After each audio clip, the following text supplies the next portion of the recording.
Hi, everybody. Welcome.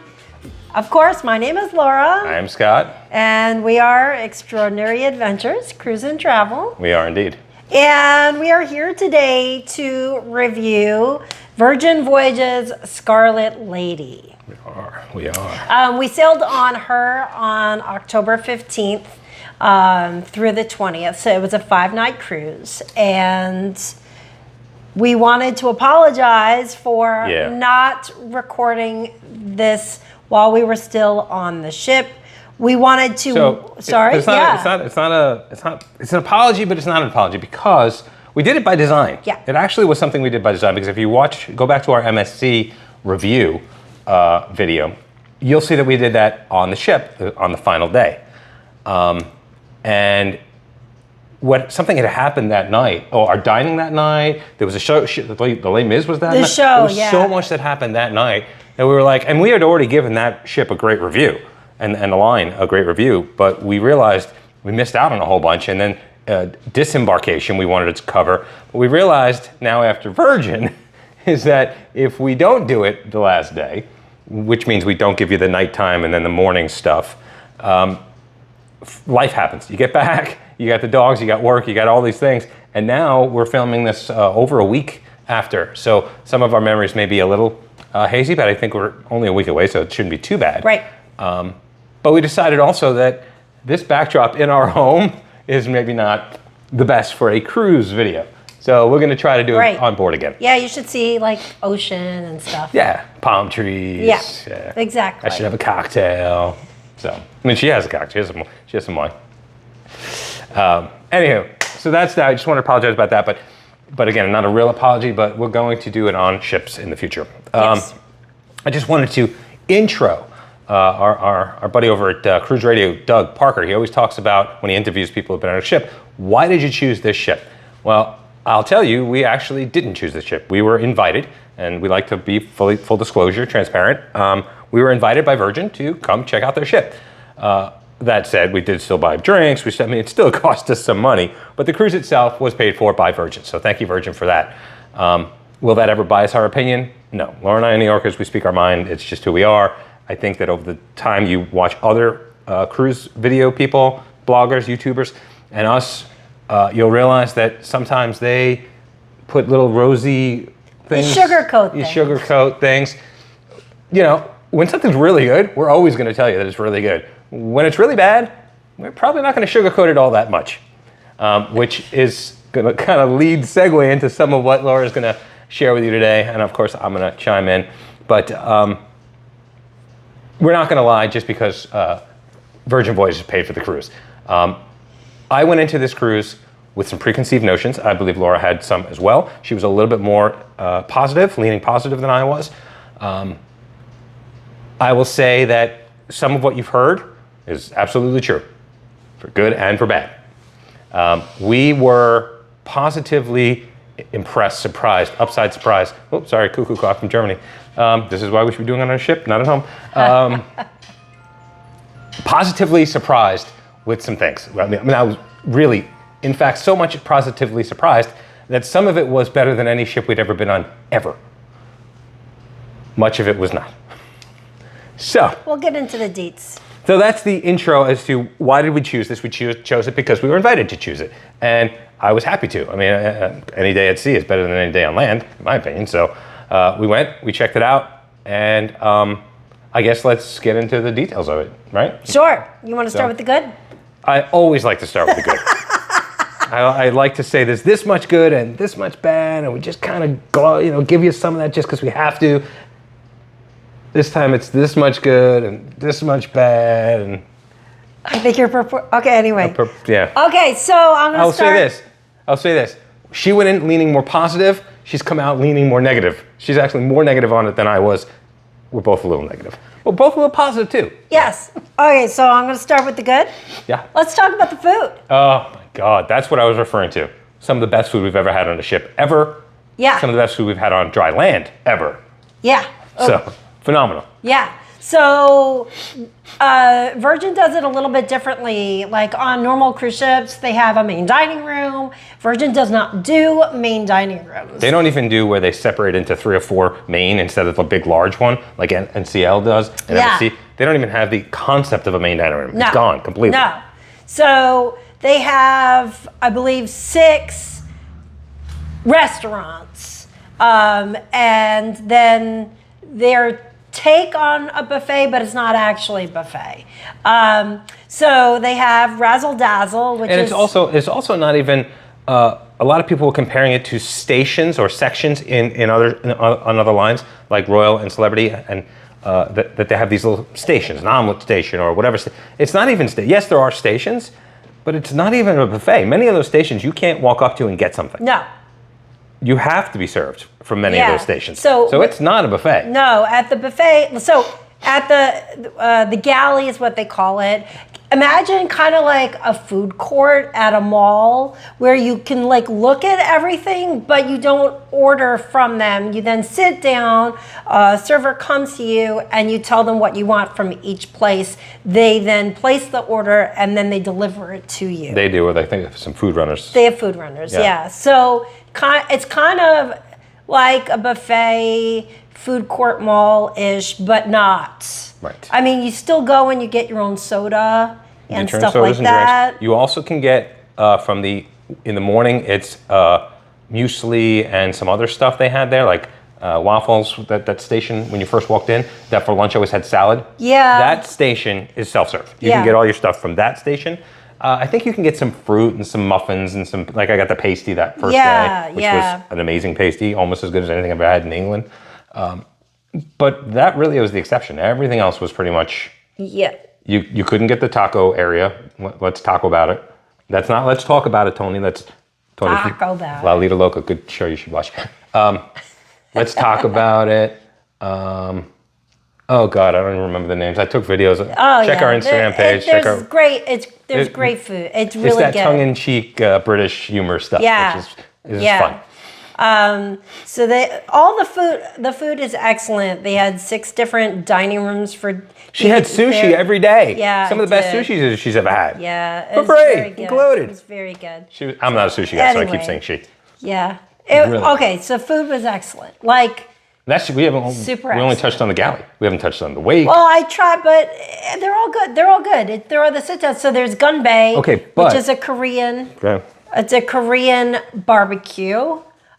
We enjoyed it. It was definitely out of our comfort zone because it was a lot of stuff that I've just never heard of before. We met other people who didn't so much enjoy it, but I would also say it wasn't the most exceptional of the flavors. No. The flavors were good, flavorful, and like some of the things were very good, but most of it was more about the gimmick.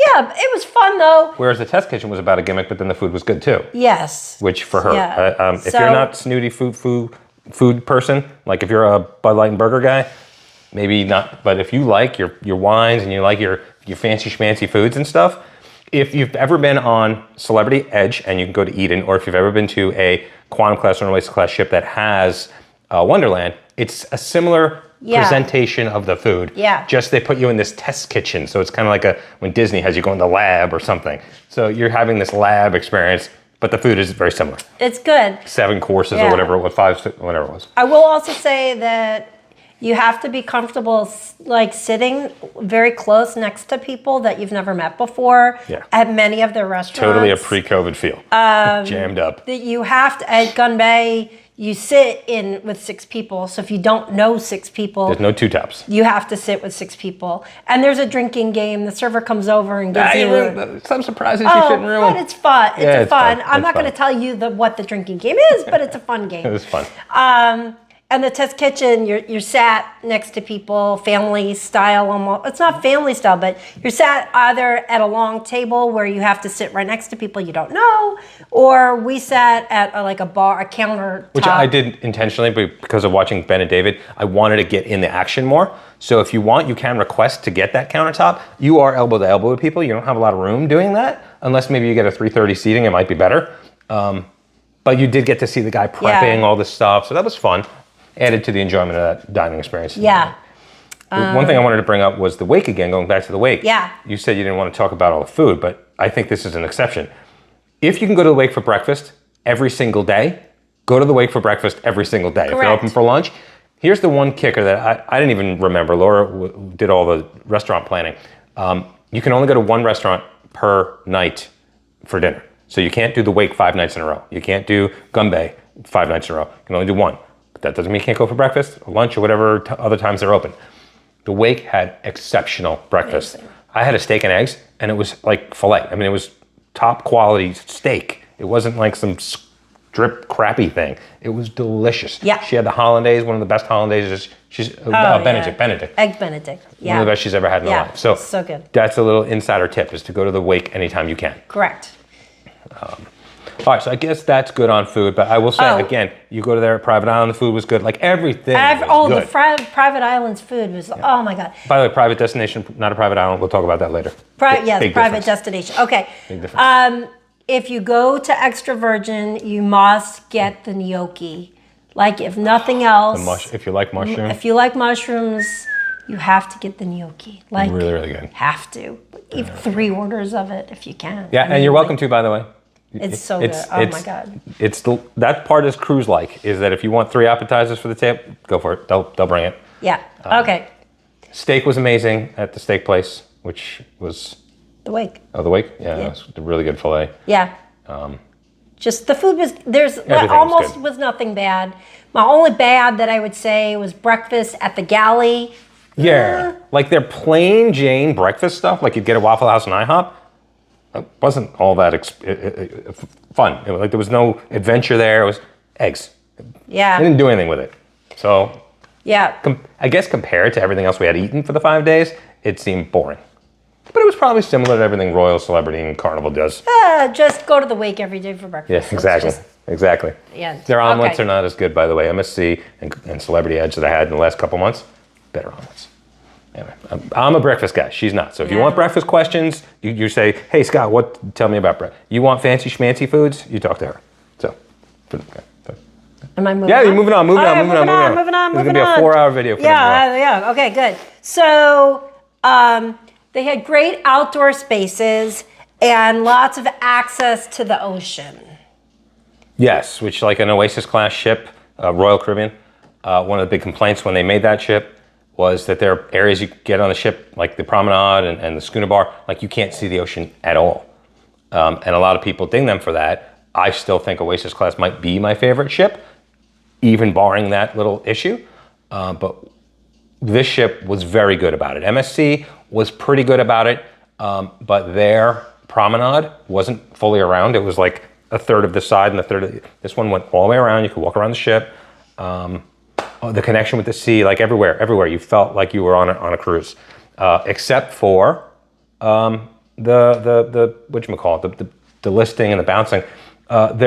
She actually had more of an experience this time than last time, but for the most part, the ship is steady just smooth as glass. I don't know if we just hit some bad seas. I think we hit some bad seas. I'm not sure about. Nothing was coming off of tables. It wasn't listing crazy. It was just doing that bounce through the water. The swells were a little bit up. I think that we had heard it was 6 feet swells, so enough to make her a little queasy. But, definitely. But that was all. I mean, that was only one of the days of the 5. The other ones were fine. So. Okay. Anyway, outside areas really good. Yeah. Okay. Good. So great utilization of the actual ship's space. So instead of having large venues, Virgin has decided to create very unique, intimate spaces, many spaces. So instead of just having a blank corner, they've utilized every square inch. So it does not feel like a small ship. It feels... It's 110,000, I think.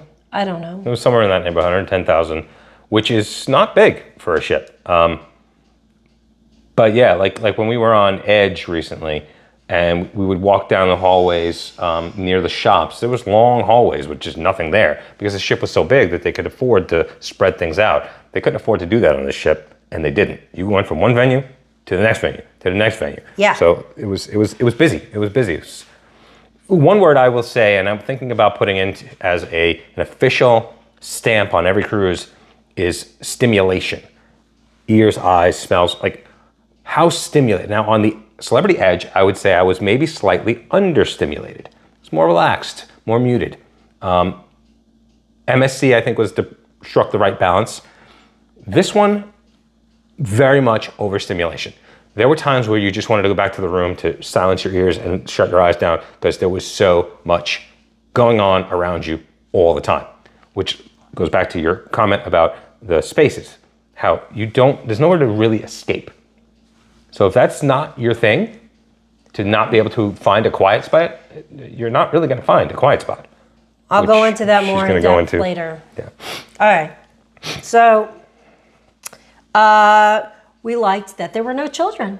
Yeah. It's an 18-year-old and up cruise. Yes. There were no children. For all of our families out there, it's a great time for you to leave the kids with the grandparents, the neighbors, whoever, and go have some romantic time with your spouse. Yes. Because so the arcade games were free. They were included. Yeah. That was fun. Yeah. We liked that. Some knock hockey, foosball, ancient video games from like when we were kids. Games. They had like Space Invaders. And, yeah, it was fun. It was fun. So that was fun. I liked it. Okay. So I'm going to start on some negatives. Sure. Okay, so you saw our video about the embarkation process and what a royal message. And if you haven't, there'll be a card. Is it here or is it here? There's going to be a card. There's gonna be a little white thing. You can watch the video I'll on link to how bad. It was the worst embarkation We've done almost 20 cruises. Ever been on in my entire absolutely the worst cruise experience. Horrible. They need to fix it. Yep. They need to fix it. We took 3 hours. She might get more into it. I don't know because you went into it.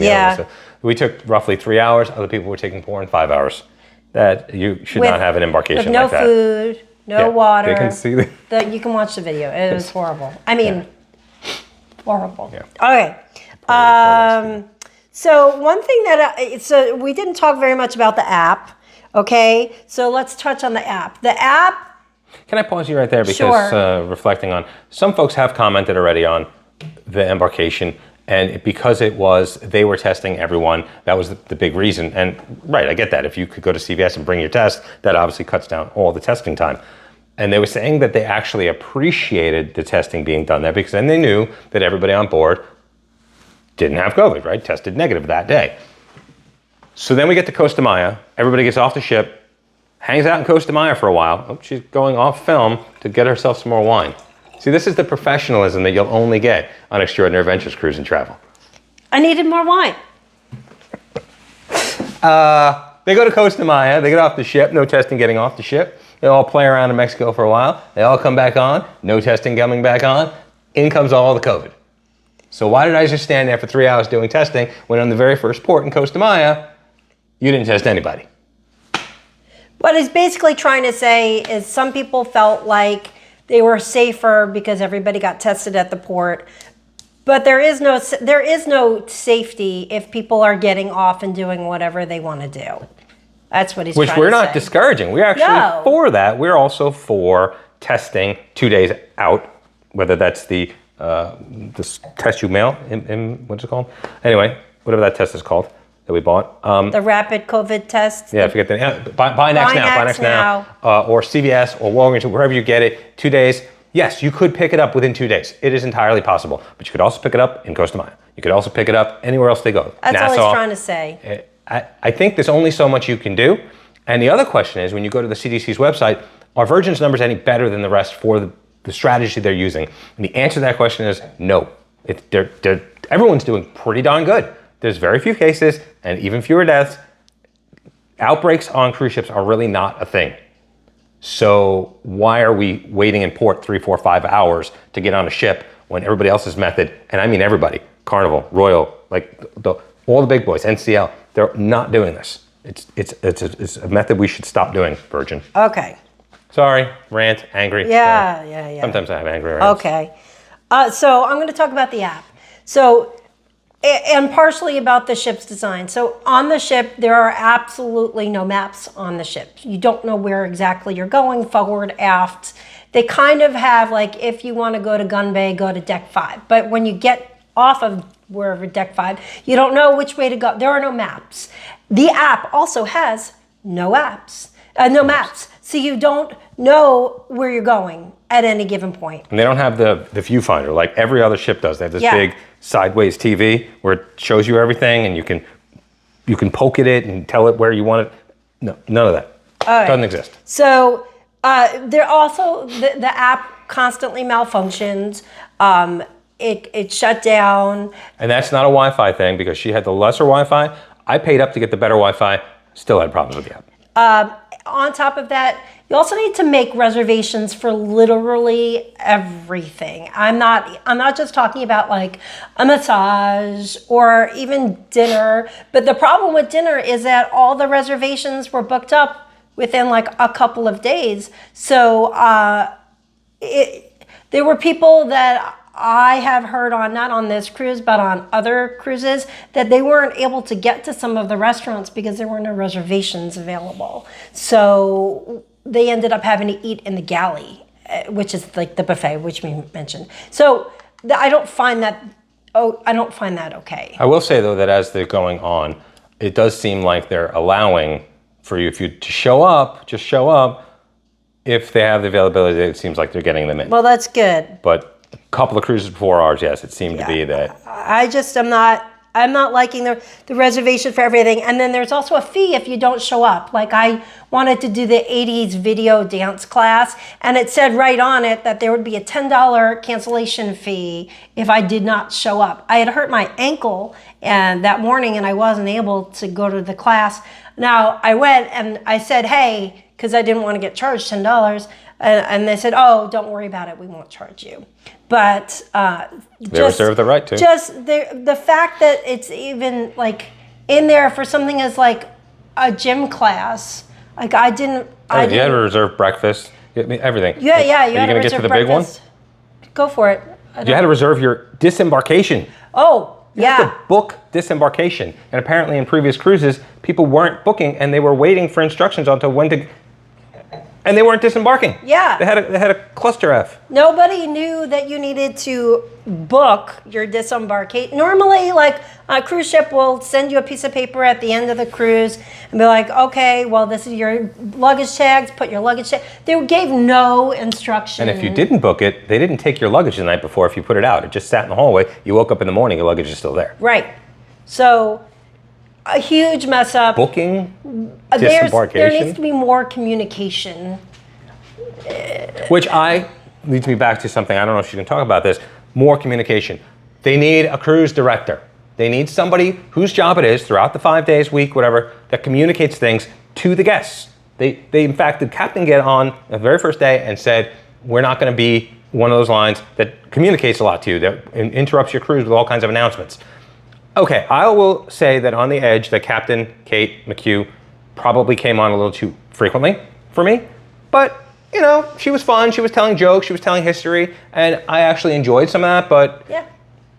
And that is more of a traditional style of cruising, so I got the idea that, hey, we're not going to be traditional, we're going to do something different, not going to over-communicate, not going to tell you the direction of the seas that day. I'm like, okay, that's fine. But then there's no communication. Like, there was a dance party, I don't know if she's going to get into this, on one of the nights on the cruise deck, on the pool deck, where they were doing this thing where the dancers, they would sing and dance and the band would come on, and then they would just go away. And people were standing at first by the pool, just watching, no one dancing, no one knowing what to do, no guidance as to what's going to happen. As people get drunker and the night went on, eventually they all figured out that they were supposed to dance. It was... And then, you need a cruise director. Yeah. You need somebody to tell people that this is what's going to happen tonight. Go to this deck, do this, that. When you disembark tomorrow, make sure you do it. Like, communicate. And if you're not going to have a cruise director, then you need to come up with some other way to do it, because you're sorely lacking. I agree. Okay, moving on. And don't tell me this lady, the hostess, is Abby, a cruise the hostess. She was a wonderful lady. We didn't meet her until the 5th night of the very last night because we never knew was who partially it our was. fault because we didn't go to certain things, but they didn't advertise on those certain things that she would be there. That was when you were supposed to meet her. But what if I didn't want to go to those things? They didn't even tell me that Abby, the hostess, was the was the cruise director. Who it was? There was no picture. There was a No, but anyway, it was just a. Anyway. Okay. Right. Yep. Okay. Okay. You want to talk about the pool? I think the pool's been widely covered. Let's make it fast because Emma Cruz has covered it. There was a whole big thing. 4 million people watched her initial video. Then almost another 4 million watched her recap on it. Yeah. So people widely know that the pool is sucks. small. It looks deceiving. There's a fairly large size pool, but 2/3 of the pool have 6 inches of water, and only 1/3 of the pool is an actual pool. But not really, because 1/3 of that 1/3 has a staircase going down to it. Correct. So only 2/3 is an actual pool. And when you get to the pool, the height of the pool water is so high that I couldn't stand in it And because she's 5'4" for reference I'm point. 5'4", and it was above my head. So they need to do a dry dock, and they need to. Everybody's fix like, the pool. oh, there's nothing you can do about the pool. Well, as cruisers, I brought this up to a bunch of people. I said, they're going to dry dock once every 5 years. They have to, by maritime law, do at least some fixes and stuff and clean up. And they also usually take that time to add some things, like maybe a Johnny Rockets on a Royal, they throw it on there, they take it off, Sabor, whatever they do. They could easily dig out that pool. Fix the pool. And make the whole pool a pool. That would Fix the pool. help. It wouldn't get all the way there. And on your new ship designs, you might want to consider a much bigger pool. All those day beds around it, get rid of those. Okay, but I'm going to talk about the worst part of the pool experience for me. You're up to this. Well, there was an Instagram and Facebook post about this as well. Yes. And we got some slack from one person, but almost everybody else agreed. The volume of the music at the pool is unbearably loud. Imagine electronic dance music that you do not know being blasted. And when she says that, there's no popular music played. You don't know any of it. You don't know it. And I know I'm a dance. I like my dance music. I am a 70s, 80s, 90s. She dances to it all. Okay. Anyways, so even the 2000. okay, I don't know. yeah. I'm not a dancer. So it is so loud, and we videotaped it, and Scott can put a little tag. It was vibrating my teeth. You can't put a little tag. That's Instagram. But anyway, just go to our Instagram. Okay. Well, Extraordinary it Adventures. was so loud. Oh no, I have the video. You can just he'll add a tag. It was so loud it would vibrate my teeth. And then so somebody said, okay, well there's another tiny little, it's supposed to be like a hot tub whirlpool kind of thing, but it's actually, they call it a pool, it's not a pool, on the other side of the pool deck. And they said, oh, go there, it's quieter. It's not any quieter, like maybe 5% quieter. It is so, and there's nowhere to escape said music. You can't escape the music.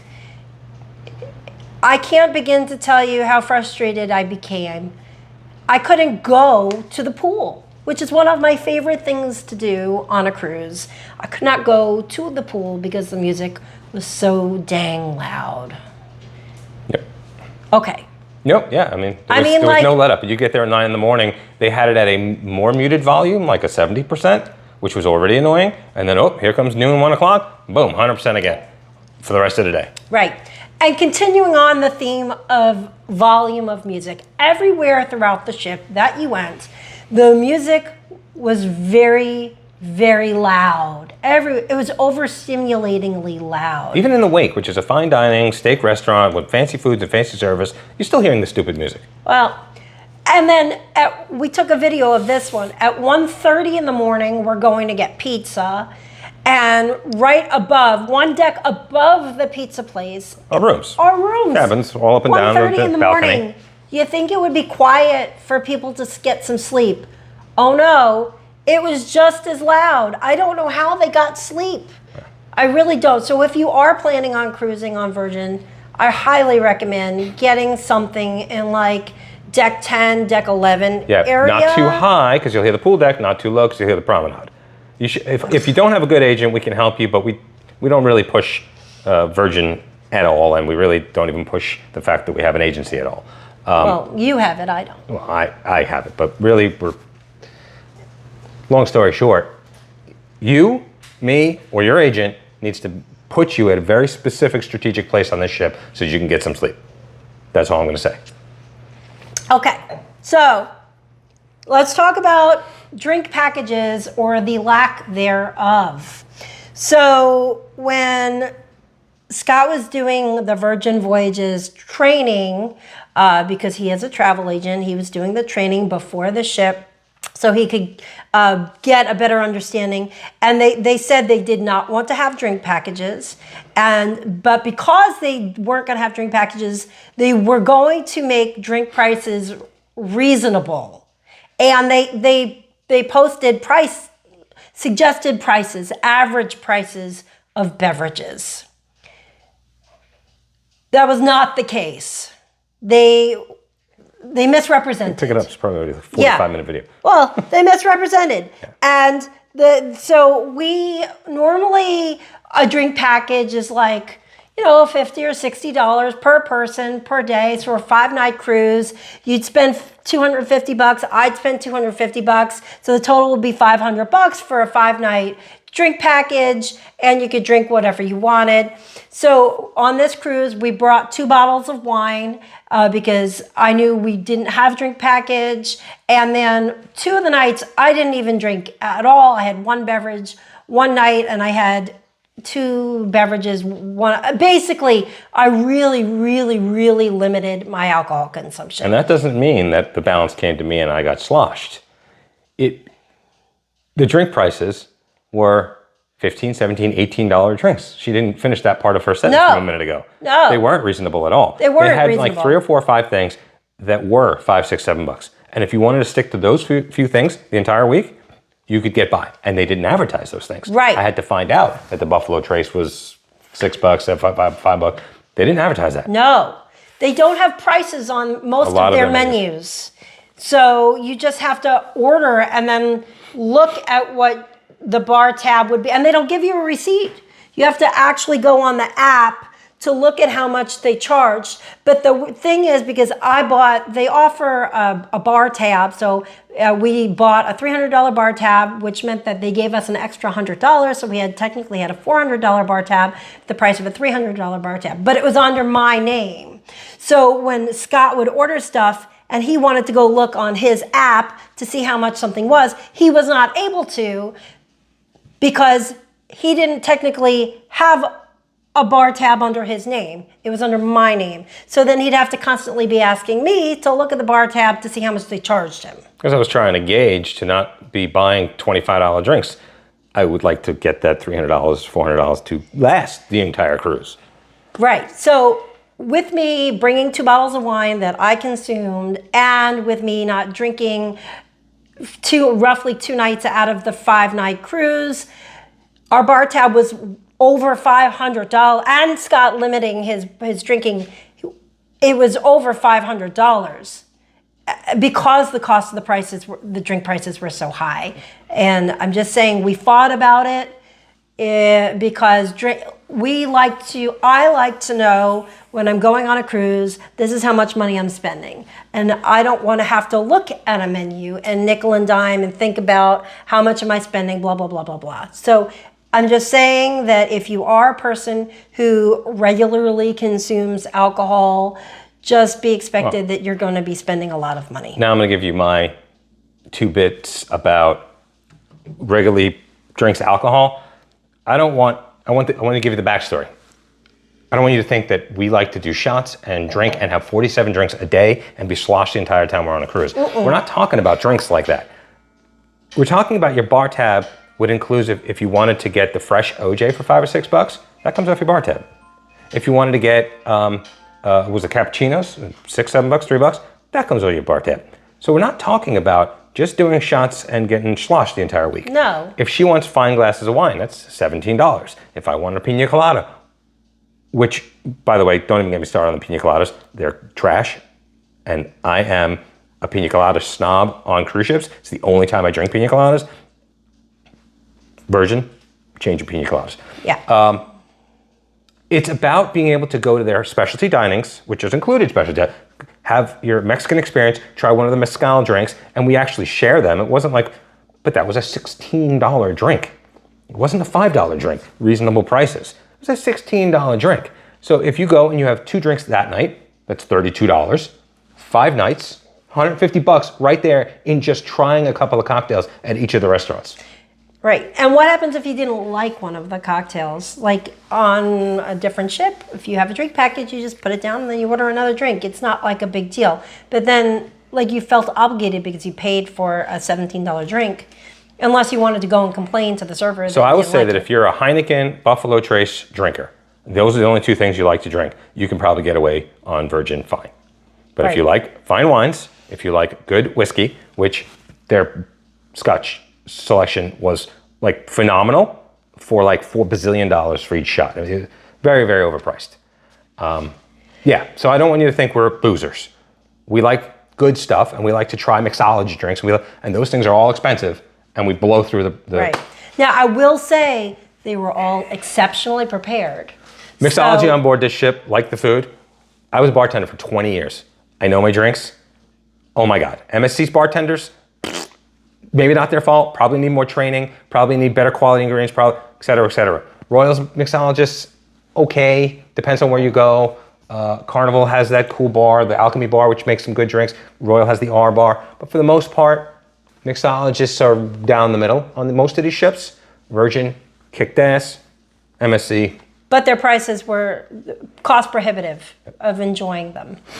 Next. Okay. We're gonna get ourselves a little timer. Yeah. Let's talk about the bed and the bed. Let's talk quickly about the bed. Okay.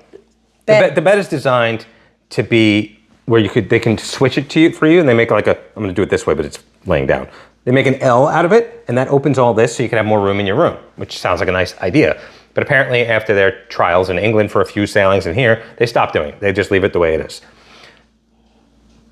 That is not where it ends. That's just where it begins. When they made these beds, they made them basically a couch. So it's not a spring, oh, sorry, dogs. It's not a, what do you call the mattress base thing where it has a little bit of a box spring. Box spring, and then on top of it is a spring, and then the comfort padding, whatever. No. It is a couch cushion put on a hard surface. So if you're anything more than 90 pounds, your weight will push your body through, and you may very well feel, like I did, the hard surface when you're trying to sleep. So bed is horrible. We went to a friend of ours that we met on board. We went to their room. They had a Rockstar, suite. not a Mega, the one that's in the middle. It's a Rockstar suite. Their bedding was made of the same damn material. It's uncomfortable. Uncomfortable. You got to fix the beds. Got to fix the beds. But the shower was great. The bathroom was small, but the shower was phenomenal. Yeah. All right. Which we have a room tour, and we'll be able to post that for you. Correct. We always keep room tours separate from this, so there'll be another video with a room tour. Okay. And by the way, we don't mention some things in that room tour, one of which is because we hadn't taken a shower yet, was how amazing the shower was. Good job on the shower, guys. Yeah. So one other thing about the room, they don't have turn down service. So we like to go shower at night right before we go to dinner. And so that we had to leave all of our dirty towels. The place is a mess. You're doing your makeup, you're doing your hair, everything's disheveled. Wet towels everywhere. And they wouldn't come back in to fix them until the morning. Unless you push the button that said, please make up my room. Yeah, and then so he would do that one thing, yeah. and then like we had waters that needed to be filled, and unless you need water and makeup room, he wouldn't do the water. He would just do the towel. It was, anyway, okay. And before you start thinking, well, maybe they have double duty in the evening, when you'd push it, he'd be there instantly. So if he was doing double duty somewhere else, it couldn't be the exact same guy that we see in the morning. Yeah. They're that fast. So I don't know what they're doing, but they could easily be doing double service in a room. Yeah. We didn't mention the entertainment. Like, there's a distinct lack of live music venues throughout the place. There's one house band that sometimes you don't have a schooner bar where they're playing piano. You don't have a guitarist in the promenade. You don't have music all throughout the ship, sprinkled everywhere. Right. You don't have that. No. Which is probably good, because it would be a cacophony of sound with the music they're blaring. Maybe, but we honestly really missed at the end of in the evenings, we were often bored, and we saw many people wandering around trying Literally to figure people doing out laps. Because we're doing what laps, to we keep do. seeing the same people doing laps. There was a distinct lack of things to do in the evenings. The entertainment that they did have was good. Like the performers were really, really good. Yes. They busted their butt to put on a show. Weird shows, different shows, exotic shows. I don't mean exotic like nudies, but like they're just different. But it was really good. Correct.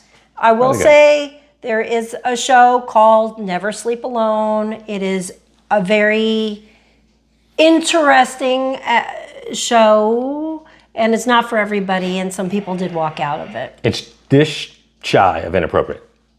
Yeah. Even and for us, and we're not inappropriate Yeah. people. I used to listen to Howard Stern when I was a kid It all the was- time. So inappropriate's not. If you know him, he has a voice. Like I was like, I couldn't believe some of the things that they were doing. It was a little weird.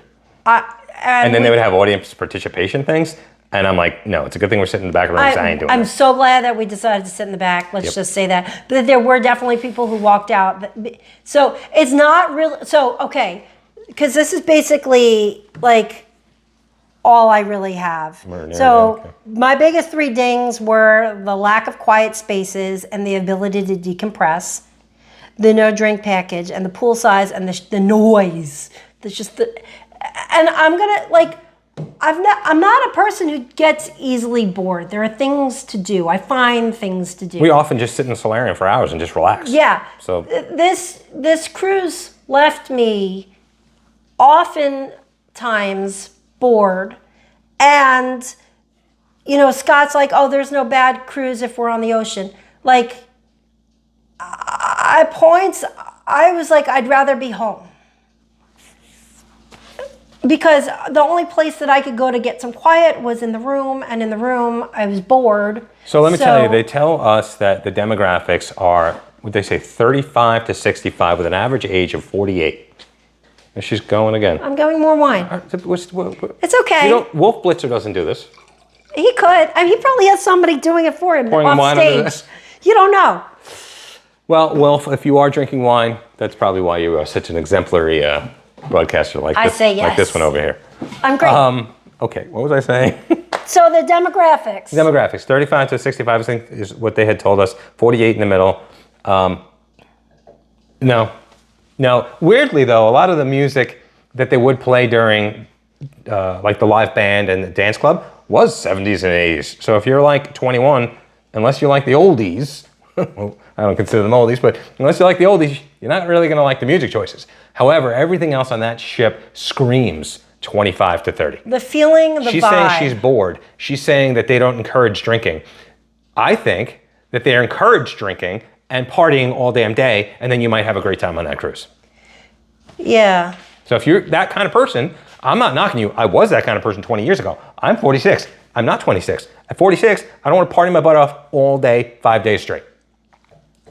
But I think it's more not just age. I think it's more just a mentality, like Yes, because the type of person we that know you 45-year-old EDM people who love to party all the time. So So if that's you, might like this cruise. there's a different. It's not your traditional cruise. If you're a person who likes traditional cruising, you're probably not going to like this cruise. And we do. We like traditional cruising. We do. So to wrap, unless you have anything else. No, I would just say that if you're a partier who is also a foodie, because the food was some of the best food ever, and the servers were good, like all the crew, which they're always amazing. I mean, almost always, but always amazing. If you like great service, great food, and partying all the time, and you think that a 3, 4 night, 5 night cruise like that sounds great, go for it. You might very well like it. Yeah. But if you're a person who wants sophisticated conversation, you want to do some slow dancing with your wife, you want to have moonlight, this, that, the other. Yeah, probably not for you. I mean, even if they had loud music for a couple of hours at the pool. Well, at the dance club where it's appropriate. Or at the dance club. I would be cool with that. But just not everywhere you go. There's just nowhere to escape. That's my biggest. There was just nowhere to escape. So The one thing that Laura did not touch on, and I'm very surprised that she didn't touch on. Oh. Ship number 1. I wasn't going to mention We're going to mention it really, really quick. Okay. You will ramble on for an hour, so I'm going to mention it. Yeah. Can sometimes be sensitive to smells. Smells can give her a migraine. We don't really wear perfume or cologne very much, if at all, because of that. So in the center of the ship, what would be like the centrum, but it's not really there. I don't even know what it is. It's called the roundabout. Roundabout. They pump in a smell. And at first I was like, oh, it smells like new ship smell. And she's like, oh no, it smells like something nice. And then a few minutes later, you're like, okay, it's still there. And like, it wasn't cleaning solution. It wasn't like a fresh, clean smell. It was something they were pumping in. And after several days, it starts to be like, you don't even want to go to the roundabout because the smell is so overpoweringly, ugh, you run through it. Kind of like when you run through a casino because they're smoking and you don't want to breathe in the smoke, you run through the roundabout because you don't want to breathe in the smell. But the problem is... Not too long. I'm going to say the problem is that many of the spaces that you can go to relax and enjoy are centered in the roundabout.